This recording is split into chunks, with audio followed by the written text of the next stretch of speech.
Shakespeare and bringing Shakespeare to my hometown, the town that raised me. And to me, kind of the thing that's missing is a stable, healthy, thriving Shakespeare company. And people always ask me why Shakespeare, and I always ask them why not Shakespeare. When you're talking about Detroit, I don't really think there's another city that can relate to Shakespeare more than Detroit. So it's just everything just feels, it's just crazy that I get to talk to him, and that I get to talk to him about building an arts institution in the city. And yeah, it's perfect. And I also think that unless you're actually creating a performing arts institution, you really don't know, or you can't really understand, and it's going to be really super duper awesome talking to somebody who will get it.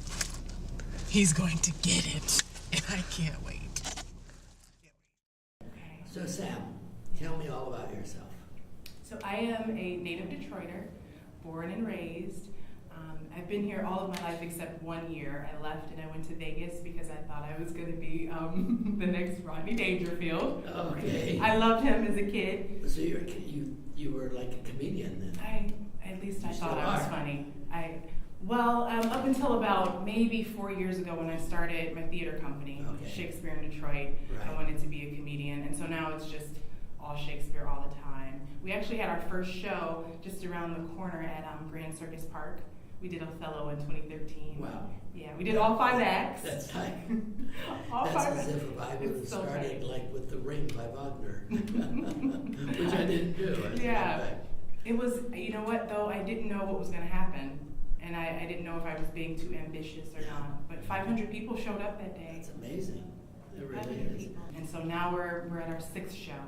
We're doing King Lear, which opens next week, Wow. the same time as The Merry Widow. You have chosen all of the huge Shakespearean works. Because they mean so much. Yeah.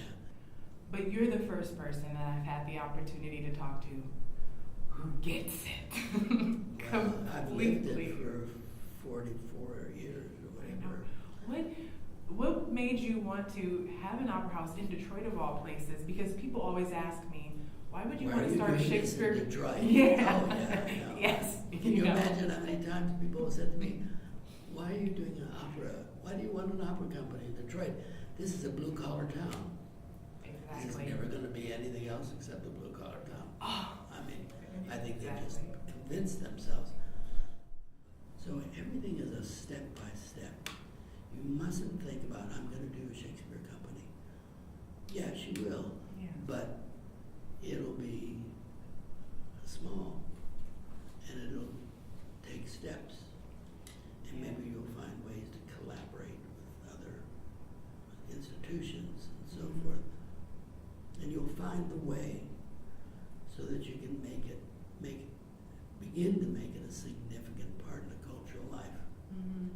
I of needed the that city. because I kept thinking, David, about this huge picture that lives in my head, and sometimes I forget about the steps. The huge picture should just be in your head Mm-hmm. as a goal, Yeah. but it's really the process and the strategy that will get you there. I got this call from I guess he was the president of Oakland University, which at that time was a very new university, and he said, Mr. DiChiera, I understand that you're one of the youngest, musicologists to be published and so forth, and we're looking for somebody to help us develop a school of music here. And I said, well, Mr. Varner, where is Oakland University? And he said, oh, it's in Rochester. And I said, where is Rochester? He said, oh, it's outside of Detroit. Mm-hmm. And I said, oh, well, I always thought I would pursue my career on either the East or West Coast. Yeah. And he said, well, just come, let us host you here, So, but then I thought, well, if I go there, I can build things. I can create school and so forth and so on. So I took it. First winter was very traumatic for me, but You know, I was there for 10 years, and we built a festival, Meadowbrook Festival, Meadowbrook Theater, and the department, and so forth. And I felt really that maybe I had done what I was set out to do, but there was no opera company, and Detroit was a major, center. I mean, and it was one of the few left in the country that had no opera company. Yeah. The Metropolitan used to come here 1 week a year, and they asked me to do some educational programs that would kind of be an overture. Actually, we called it overture to opera. So what I did is I produced some scenes from the operas that the Met was bringing. Did them in English. Used all local talent. Yeah. There was some significant vocal talent. And after doing that for about 6 or 7 years, I had in my mind that this should be the beginning of our own opera company. All the time I hear, why do you need a Shakespeare company in Detroit? Is anybody going to come see that? You know, and I, with every piece of me, believe that it's important that the city has a Shakespeare company. It takes. This is only 2 years for you. 2 years. You have to be prepared to give this many years, and you have to look at each year as just another stepping stone. Don't think that you're going to start out. For example, we got our opera house on our 25th anniversary. Before I didn't. Yeah, wow. 25th. Before that, I was very lucky. Yeah. Because we found the music hall, which had been closed down. Remembering this was 71, which was 4 years after the riots. That was a time when there was a flight out of Detroit.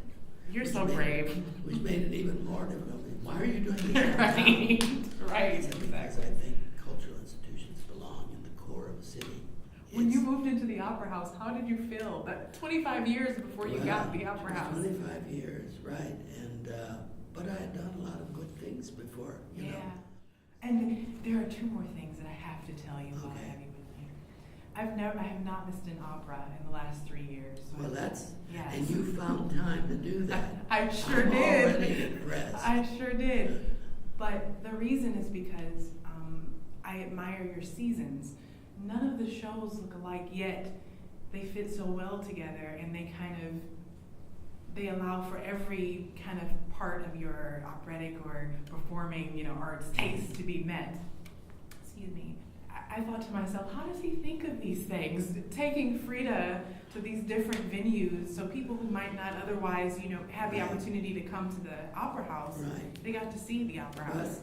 But let me tell you, you can't take credit for everything. For example, this going out into those theaters was a desire and a vision of my new CEO, saying, we just need to, I used to go out in the community all the time. That's how I started the company, was overture to opera, and I'd go into the schools and community centers.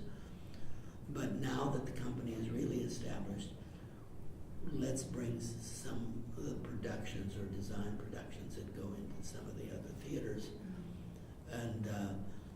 And it also built on something that I've spent my whole career on, and that's building diversity. And my major thrust for diversity has been the African American community. And that won't end. But I know that I've left the Latino community. I could have done more. I've done some in that I brought Latino singers, but to really do something that belongs to them. So Frida just, it was an opera I had been wanting to do for a long time, but with that initiative, and then with the fact that the DIA was doing this exhibit, it's now or never. We got to do it now. So I think that you find those opportunities and constantly look for things that can be right for the time. I hope you know that of this means a lot to you, because your work has impacted me as just this little girl from 7 Mile in Detroit who wants to build this grand arts institution. And I told my mom that there is one person that I look up to in this city when I think about Shakespeare in Detroit, and it's you. Well, You're it. I ask my actors, yeah. when I can't think of what to do, I go, Right. wait 1 second. What would Dr. DiChiera do? If I can be half as creative and smart and thoughtful and cool, because you always look really cool, David, all the time, That's nice to know. then I would be very happy. You have it. You have it all. Thank you. Yeah, and I wish you all the very best. I have no worries about you. You're going to have big challenges. I mean, let's face it. Shakespeare and opera are pretty much in the same category. Yes. You know. Yes. You know, what, you're going to have a Shakespeare company in Detroit? You know, it's like the opera. That's what they would say to me. So, You get it. you know, and what you say is, no city is a great city without a complete